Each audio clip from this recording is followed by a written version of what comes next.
This is Kanampiu in Lonyek district, where last year 32 people died in a cattle raid on the village. Tulikuwa tu ndani sisi wote wa maboma, wengine walikuwa kwa manyumba na wengine wanalala tu hapo karibu na ng'ombe, katikati ya ng'ombe. Sasa kwa saa 11:30 ndio risasi ya kwanza ililia, na jamii ya Pokot ndio walituvamia na wakaua watoto na kina mama na wazee. Walianzia kuvamia watu, wakaingia kwa boma, wakaanzia kuchukua vyakula, kupiga watoto wale ambao walikuwa nalala, wazee, kina mama. So hapo wakaua watu 21 na kuwajeruhi wengine 13.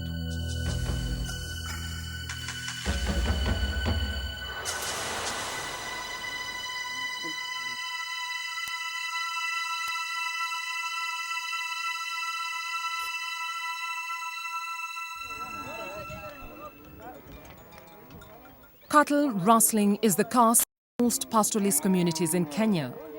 It's casual violence and snares young men all over the country, and the human cost is growing. Current efforts at disarmament are generating more distrust between communities, causing even more violence. Although this film was shot in the Rift Valley, it could be anywhere where cattle and pastoral communities coexist. Nere tangang naji nganga lakada utonga nukun aya nere tangang naji nele kirenyai utonga na ukun ele kiriambu utonga nukun aya neti na dwagal tungana noro yeki aku marna dongo yuno batipikaki tangara ki ata na shida vuleng mata del tunga no idim no la yo le tunga le nyono tur na do apik ngoji noro yeka jenta shete matu tur mitaro bo matipik nanyo matipik na ko tunga na poki pe aku na ge mukungu atompora eperi baka na nukuturo ngoji akeno bona no kunuka na ge as nago tunga na yolo kwa santomono wankyara meti na dol ki janani osho makar ngana taraka ga tatunga. Tangu mimi nizaliwe nilipata kuambiwa na baba yangu kwamba warani ama vijana wanapaswa kujitafutia wao wenyewe, na kuna kitu ambayo wanaita cattle rustling ama raid. Tangu wakati huo iliendelea kwamba ilikuwa ni maneno tu ya kuchukua ng'ombe unapeleka kubadilisha na msichana alafu unaleta kama bibi yako. This culture is generations old. Just who is the main aggressor depends on who you talk to. Serikali ni kama tu wanachangia, kwa sababu kama sasa watu wa Samburu wako na KBR na unakuta hao kabila nyingine kama Boko sasa hawana KBR. Hao wanapatiwa risasi kama relief na wale wengine wanaanza kununua hii ya chorochoro. Tunashindwa sasa, mbona serikali haoni hii fundugi mbili na kutana kwa boma, kwa nini? The fight is normally over pasture, over water, and over zoning of some areas, that this area belongs to this community, this area belongs to this other community, and each community wants to expand its own area. The government has no effective control over cattle rustlers who are becoming more organized and more destructive. Cattle rustling is no longer a casual pastime. It's become a serious commercial operation, producing a nationwide black market for meat. Cattle rustling, as we know it today, should not be about any one particular community.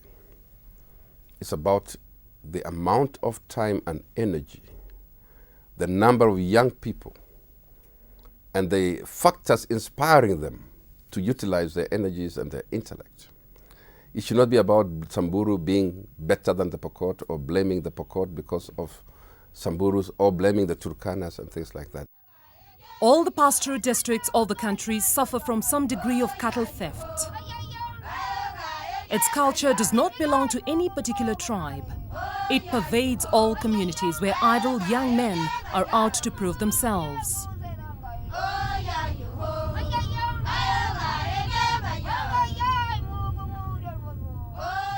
We should actually look at this as the issue of abandoning a group of our own citizens to fend for themselves, to find a way to while away their time, to find the use for their energy, to find the use for their weaponry.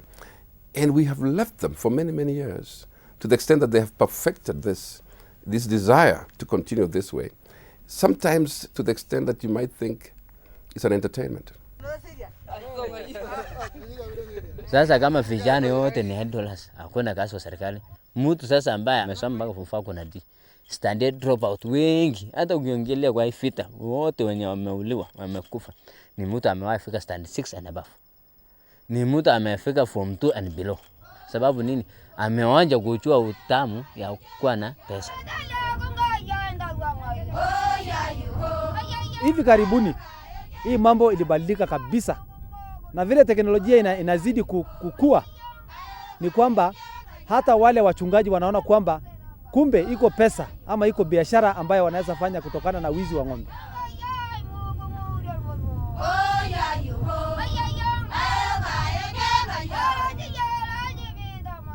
In countries as developed as the USA, in many countries in Europe, in many communities before us here in Kenya, cattle rustling always preceded the onset of religion and education.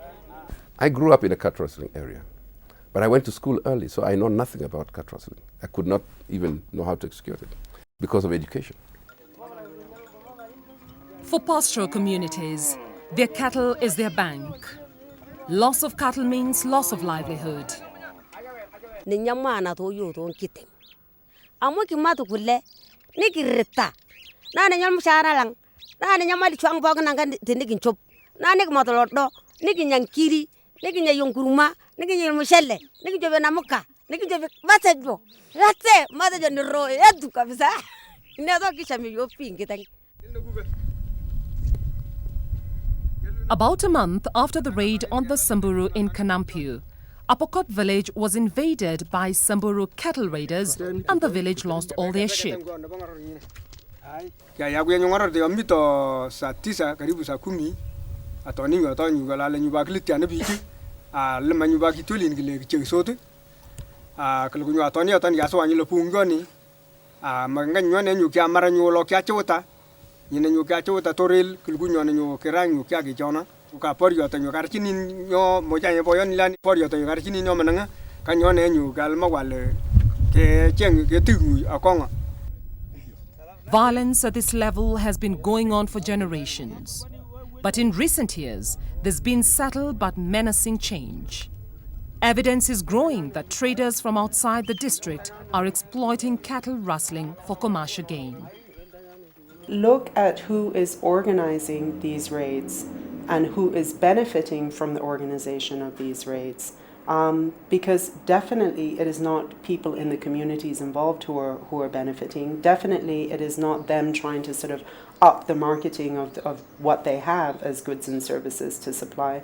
It is people from the community with complicity from state agencies, the elites of those communities basically, who have turned this into a money-making operation on the backs of their own people. It's outrageous and it needs to stop. So definitely it needs to be dealt with in terms of criminal activity.